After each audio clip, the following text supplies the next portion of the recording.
The human civilization, recognized as the top species of our world in terms of survivalism, adaptability, and evolution. While the hard times that would require such skills to be used on a daily basis are long behind us, at least for the most part, human beings continue to be fascinated by the idea of survivalism and adaptability, as it is simply in our nature. Only nowadays, it is done through other, much safer means. Humans have dominated our world for centuries, but what if they were placed somewhere else? A plane of existence entirely different and unlike anything we see in our own world, full of mysteries and dangers. Would they be able to use and apply those same survival skills and create a thriving civilization, or would they fall and perish? This is what the Realm's Civilization event is all about.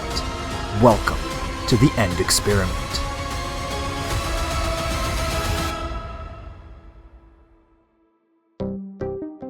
The idea behind the Realm's experiment was quite simple. We gathered 100 Minecraft players and decided to push their survival skills to their absolute limits in order to determine who's going to be the ultimate survivor. The end dimension in Minecraft is considered to be the final stage of a player's journey, since after defeating the Ender Dragon upon the arrival to the end dimension, the game rolls the credits, suggesting that this is quote-unquote the end of the game. Sort of. That's pretty much why the end dimension is called that way, because the players are only supposed to reach it once they've done everything else in the game, entering this alien realm fully geared up and ready to take on whatever the game throws at them. What we decided to do is flip this scenario entirely on its head.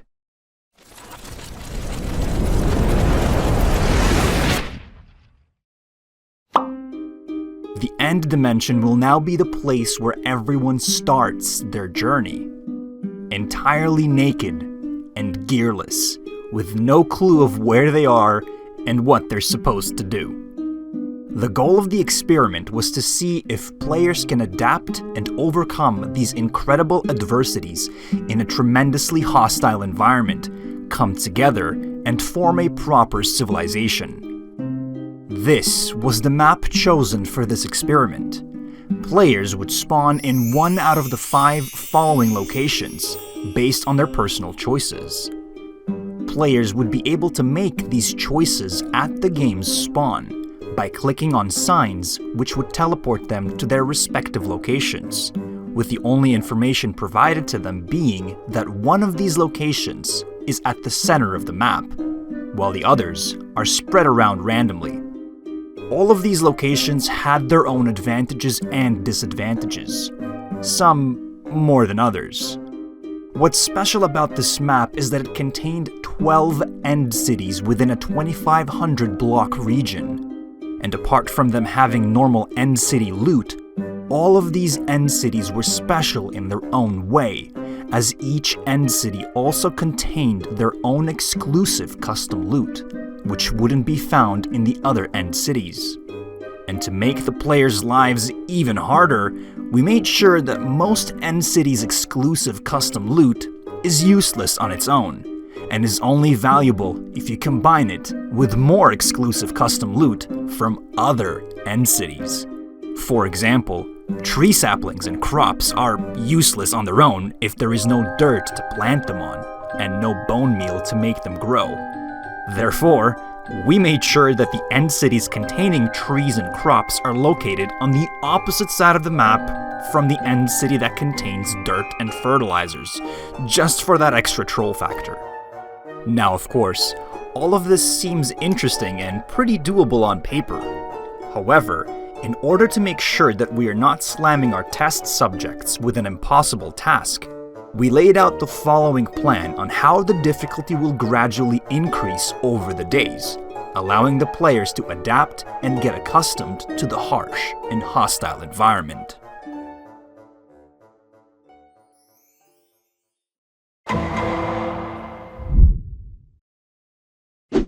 Day 1 was a chaotic but hilarious mess. The sheer amount of death messages in chat kind of reassured us that it was a good decision to start day 1 on easy mode, so that when someone dies, they aren't out of the event immediately, and all they lose is their loot. They would simply respawn back at spawn and go on with their journey.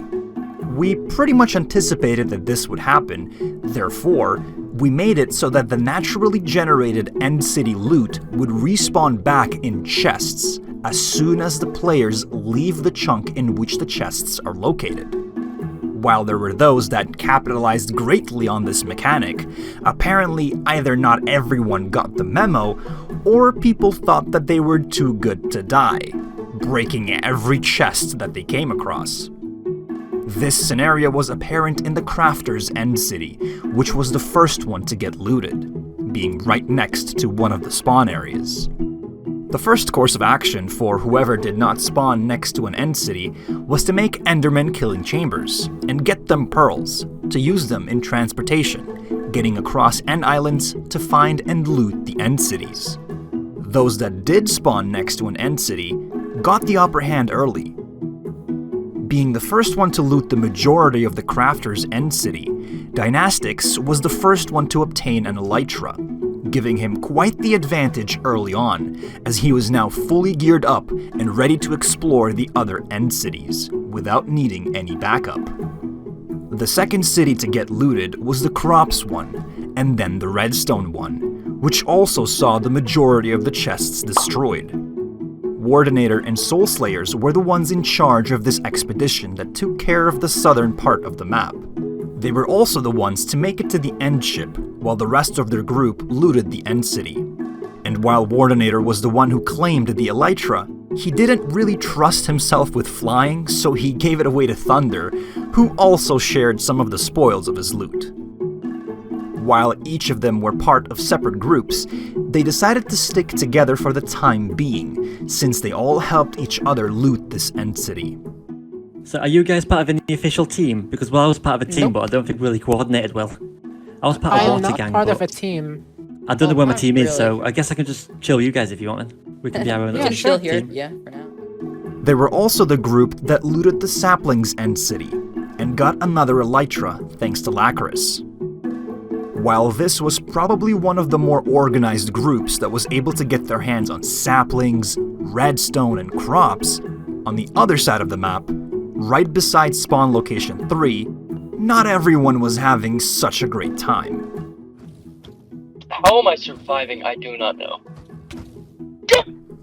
Night Church, one of the few groups that was able to survive and stay together from the test run, managed to loot the entirety of the spawner city and got their hands on the Elytra, which didn't stay long in their possession as the member that had it died and his loot was yoinked before Night Church were able to get it, with the culprit claiming that it's nothing personal. You stole my friend's stuff and I'm not impressed. The church will never be on It your... isn't personal, dude, just survival. Just north from the spawner city, Perceptic, Tilly Tank Battle, Kaiser, and a few others found the fertilizer city, the one that had bone meal and dirt, and were able to loot that successfully.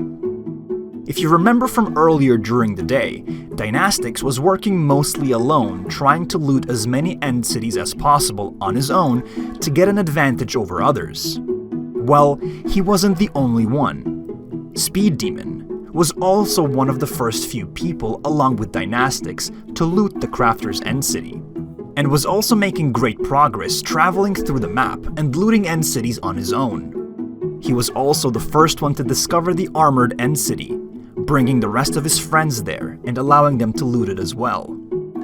While he was working mostly alone, he was part of a much larger group called the Shulk Union of Searchers, SUS for short, whose main goal was to explore and loot as much of the map as possible. Throughout the day, they were mostly split up in two groups, allowing them to cover more ground, loot more end cities, and even make trade deals with other groups. Just remember me after you become famous. I will. I have screenshotted you. I will. Soul Slayers.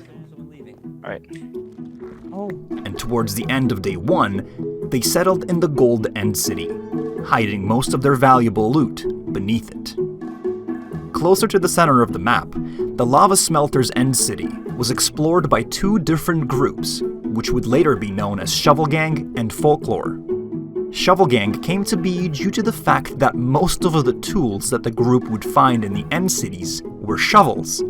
So they all just bonded over that fact and decided to stick together, traveling to the Redstone end city where they set up camp, dismantling the majority of it for building blocks. Folklore, in the meantime, were also a group which was formed from before the event began, and spent the majority of the first day looking for each other all across the map. And while there were indeed those that decided to stick to themselves and survive on their own, by the end of day 1, proper groups began to form. Standing at the top of the food chain was Sus, who were probably the most geared and well-equipped group on the server. Then, we had Wardenators and Soulslayers group, who still couldn't come up with a name for themselves.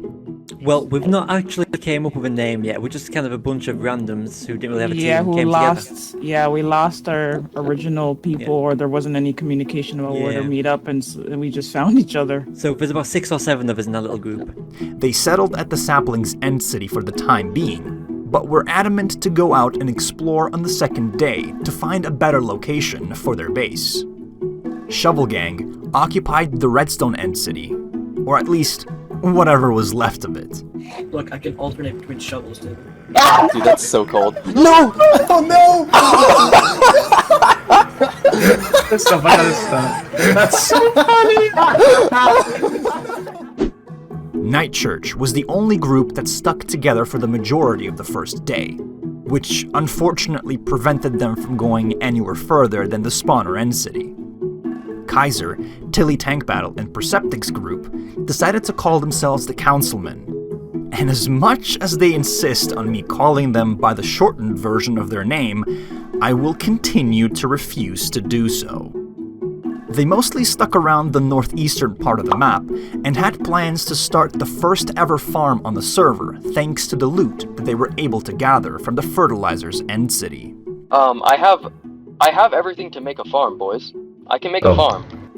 And last but not least, the Folklore group, which were still split all over the map, hoping to find each other on the second day and finally construct their hidden base.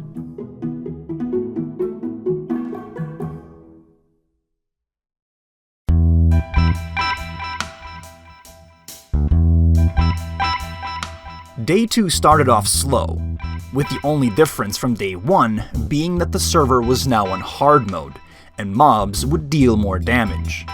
Players were advised to establish trade deals, make alliances, and prepare bases for day 3, when the server turns hardcore mode.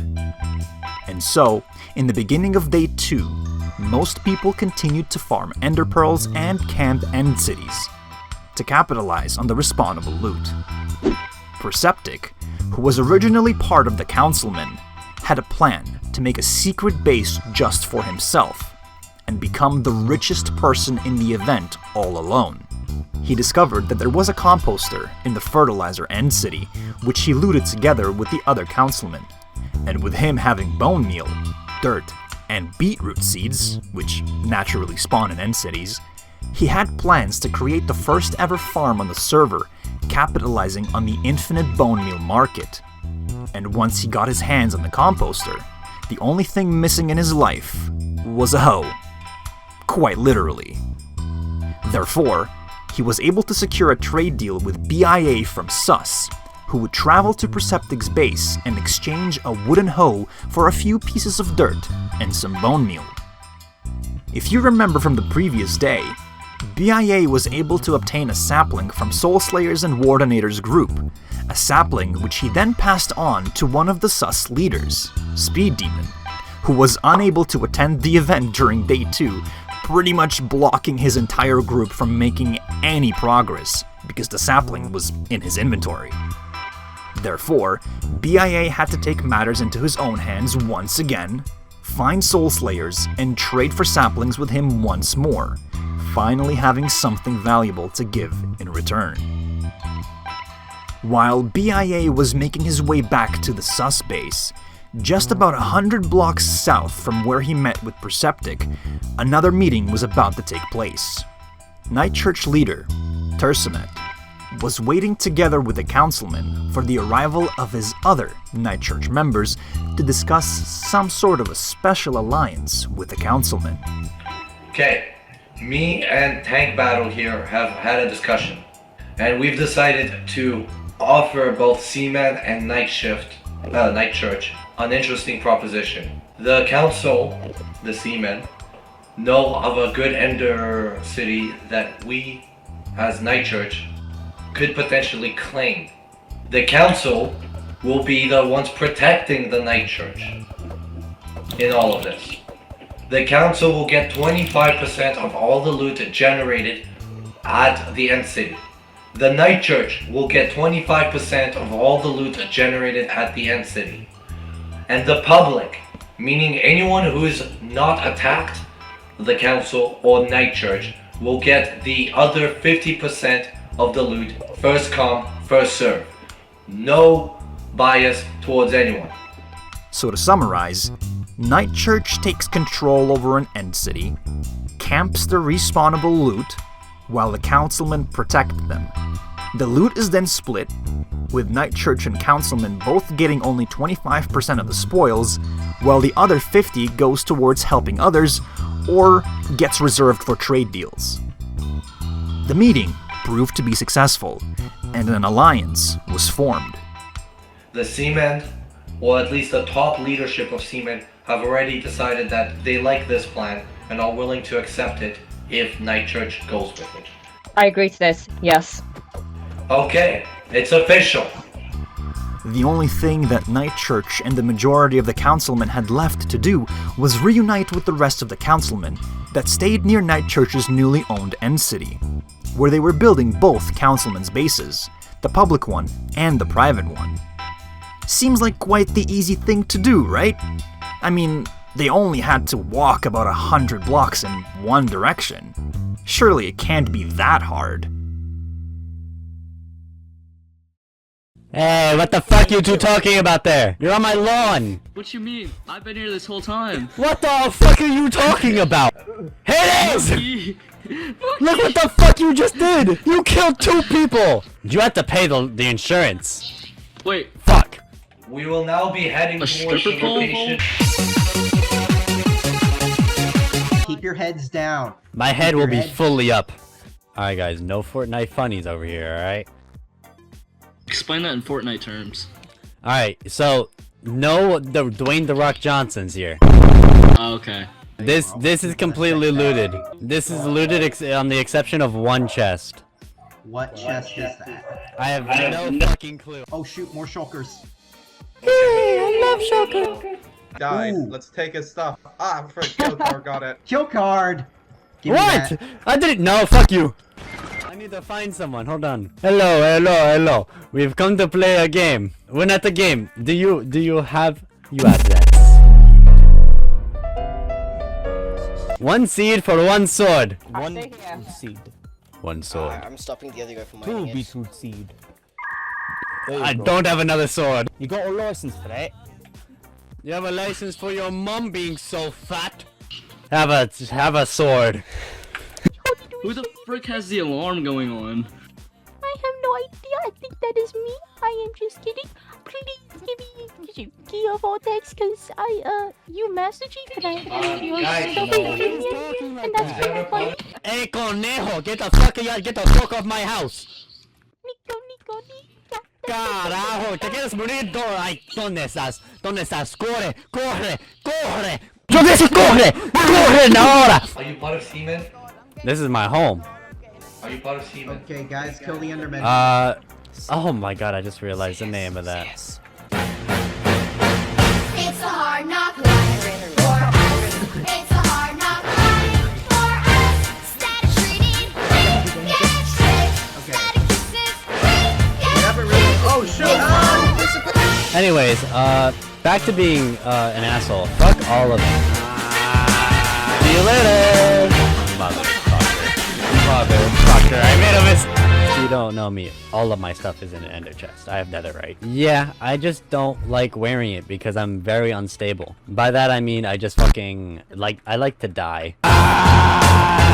It's a hard knock life. Take the whiskers, it's a hard knock life. Never wanna say you can't. How the fuck are you in the trees?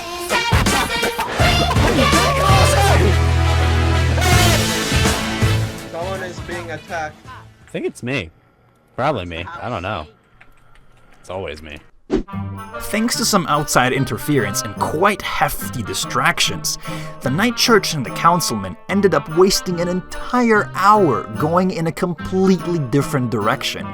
And upon finally reaching their destination, they realized that their special alliance deal was utterly useless, since day 2 was the last day where End City loot would respawn, and they just wasted the majority of it walking in circles.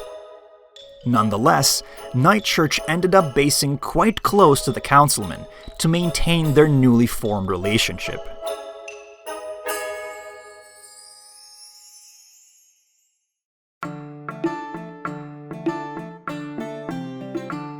On the opposite side of the map, Wardenators and Soulslayers group were joined by Dynastics, who was a lone wolf at heart, but wanted to appear less conspicuous, so he decided to stick with them for the time being.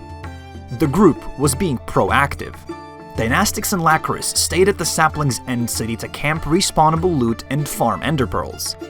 Soulslayers was on his way to meet with BIA at the sus base to trade saplings for some dirt, while the rest of the group headed out on an exploration mission of the southwesternmost corners of the map, looking for a suitable place to call home. And upon finding a remote end island, they began transforming it into their own little hub of civilization. They quickly realized how hard it is to build in the end with limited resources, especially with tools that don't have mending and could break at any point.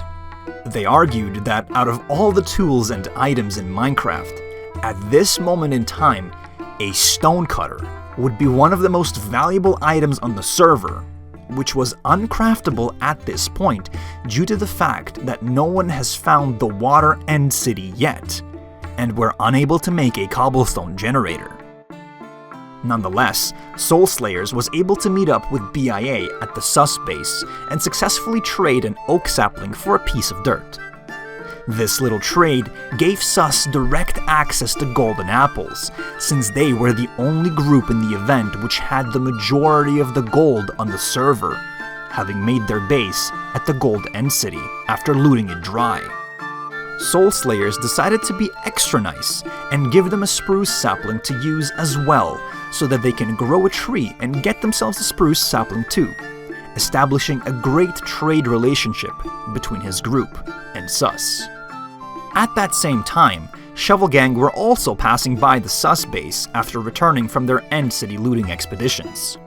And while they desperately wanted to get their hands on some saplings as well, sus denied them of that luxury, since they didn't have that many themselves, and the generous soul of Soulslayers had already left.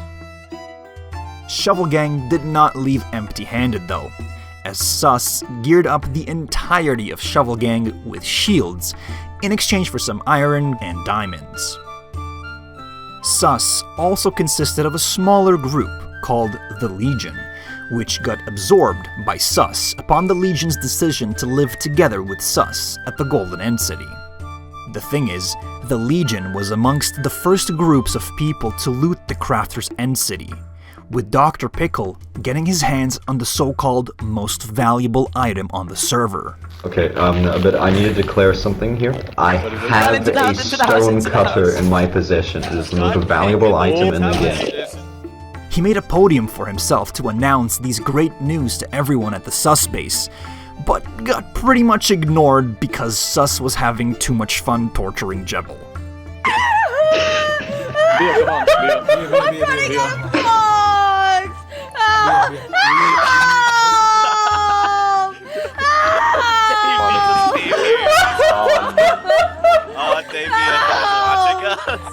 Fortunately, Shovel Gang did not go without saplings for long, as they were able to obtain them from none other than Soulslayers and Wardenators group, who finally came up with a name, calling themselves the Outcasts. Shovel Gang were invited into the Outcasts' village to commemorate their alliance with Shovel Gang after the Outcasts geared up Monkey, a member of Shovel Gang who got killed by Heracronite. You see, Hera was a member of the Folklore group, a group that probably made the most amount of progress in a single day, judging by the circumstances that they were in. The group was entirely split up all across the map.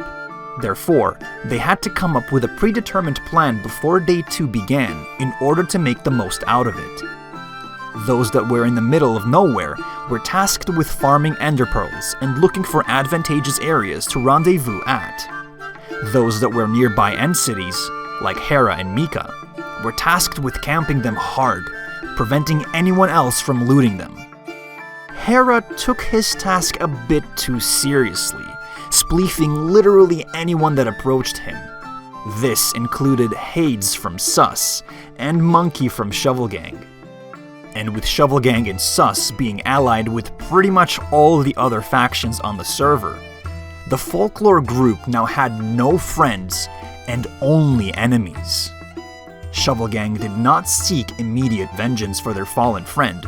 Granted, nothing was really lost, but instead gained in the form of a newly formed friendship between Shovel Gang and the Outcasts, with both groups setting their sights on a common goal for Day 3, finding water. Sus, however, weren't so quick to move on. While majority of Sus were preoccupied with Perceptic's wandering trader antics, coming to the Sus base to bone meal all their trees and give them crops, in return for some saplings for himself, there were some within Sus that wanted immediate payback. You see, with most factions on the server being allied with one another in some way, they all had mutual respect between themselves thanks to their trade deals from the first 2 days. Folklore, on the other hand, did not earn that respect due to their secrecy and self-isolation, and thanks to Hera's actions, they were now viewed as the #1 enemies of all factions. And in order to accelerate their demise, Dr. Pickle decided to secretly follow members of Folklore back to their hidden base.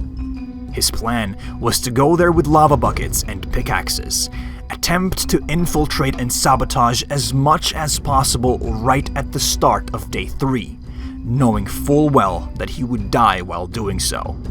But at least it will put a spotlight on the Folklore group, which will become a call to action, turning everyone against them.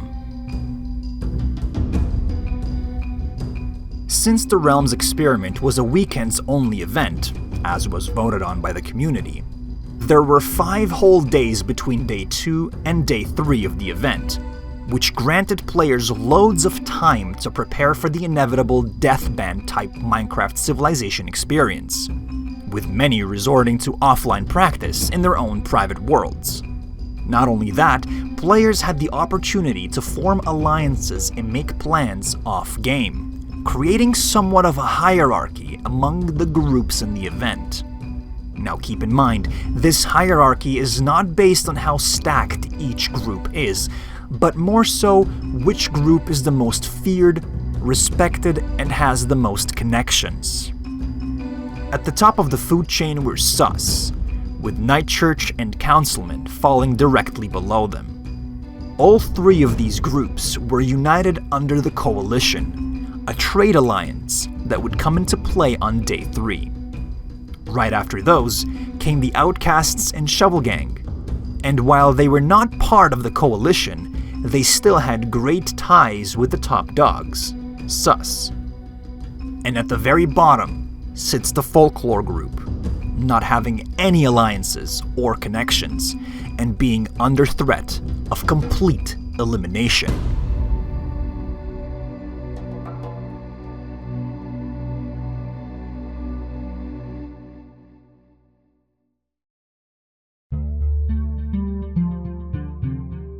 Learning of their situation, the head of the Folklore group, NC Archie, pulled some heavy moves leading up to Day 3, either making alliances or securing neutrality from all factions.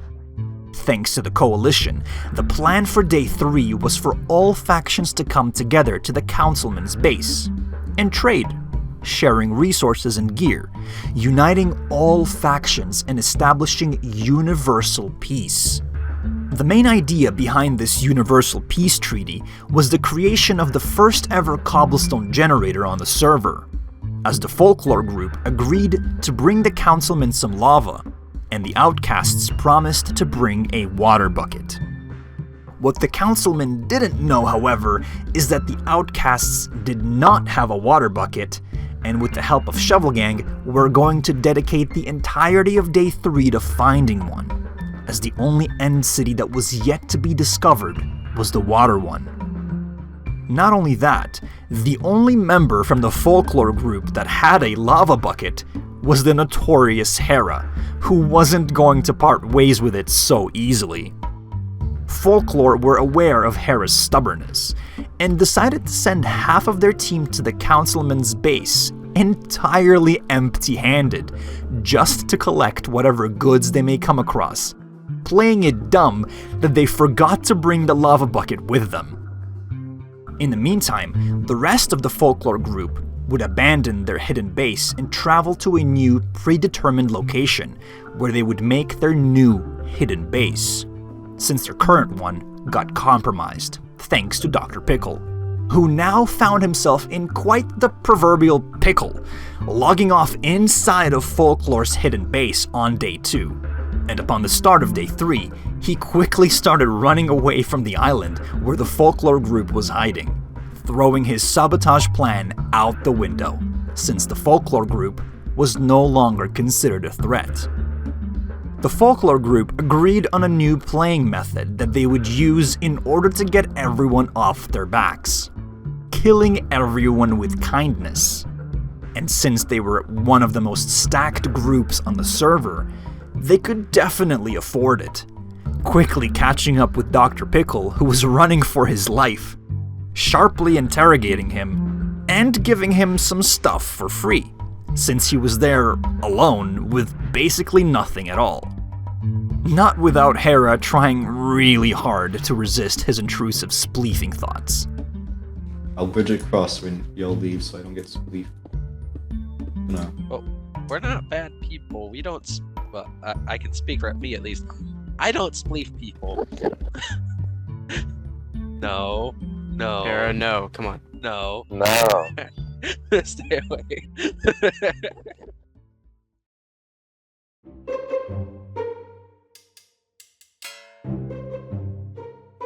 With hardcore mode finally in effect, this meant that end city loot would no longer respawn, and if you die, you were out of the event for good. Meanwhile, there were also those that only logged on for the first time right when hardcore mode gets turned on, spawning in the end dimension, with no gear and no plan. Hello? Is anyone here?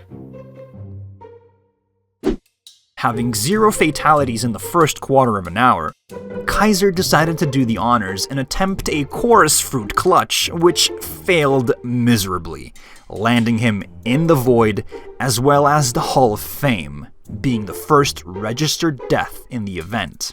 And as that happened, Night Church were quick to spring up their very first grave, and then their second one, in advance for whoever would die in the next 5 minutes.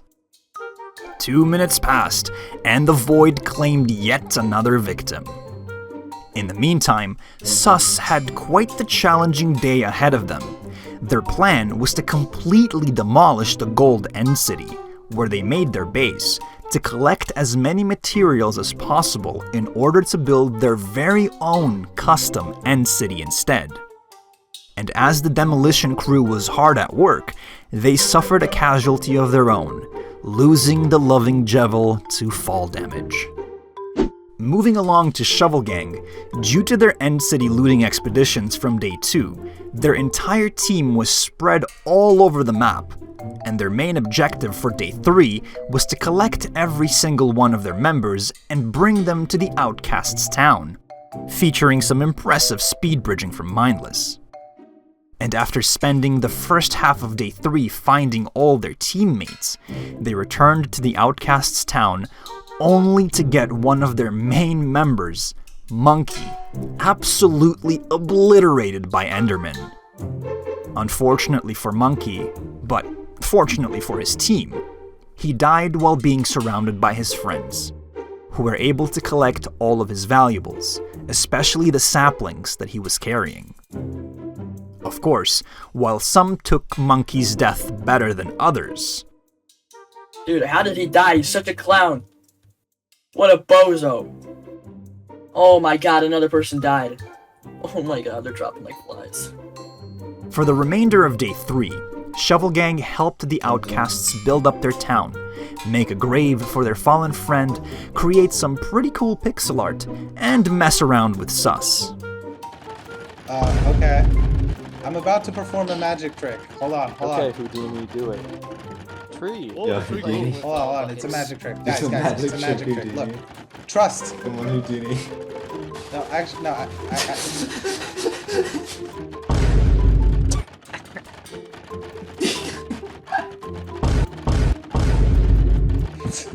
I don't know, Mindless. I really feel like I'm Someone sticking get it to the Davey. man. I literally do not hear what you're saying because of all the trapdoors, man.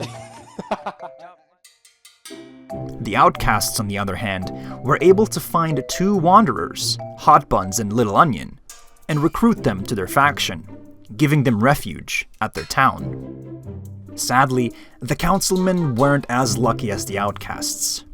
Dark Rift messed up an Ender Pearl throw while clearing an End City, managing to somehow fall down a 1-block hole into the void, losing sets of enchanted diamond armor as well as the councilman's only looting 3 sword. With 2 fatalities, things were not looking good for the councilmen, since they still didn't have any saplings, lava, or water buckets. Thankfully, all of that was supposed to change with the arrival of the folklore group to their base.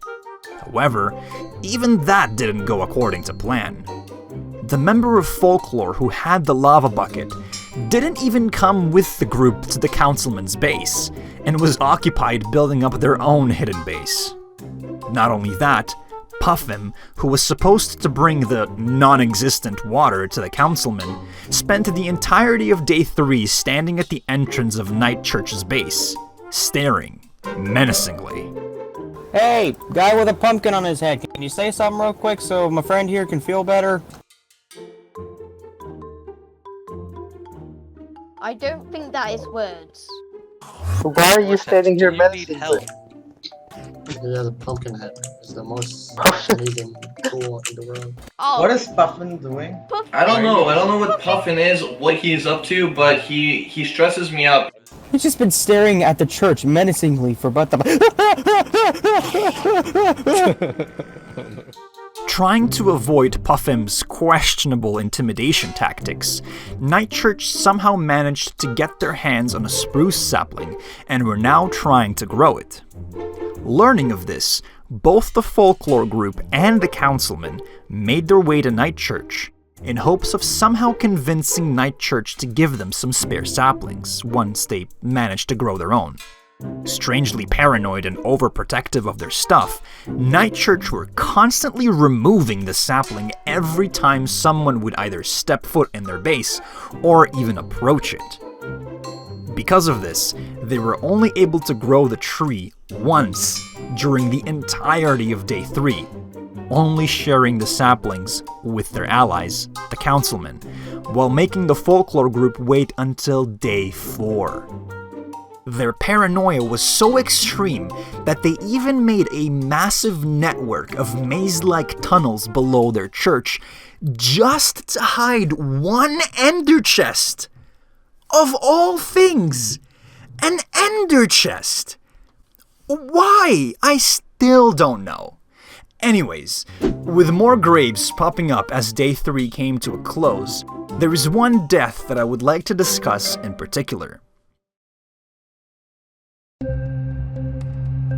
As it was revealed after the culmination of Day 3, Kaiser Corp didn't just die for the funnies. Apparently, before the start of Day 3, a few bloodthirsty members of SUS issued a secret threat against the councilman.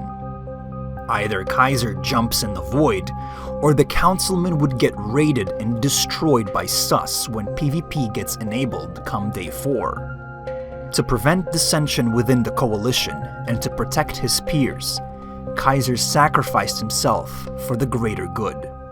With peace as we know it now in jeopardy thanks to PvP getting enabled on Day 4, many players logged off on Day 3 in quite the precarious situations. Camping on foreign land, surrounded by other factions, or both.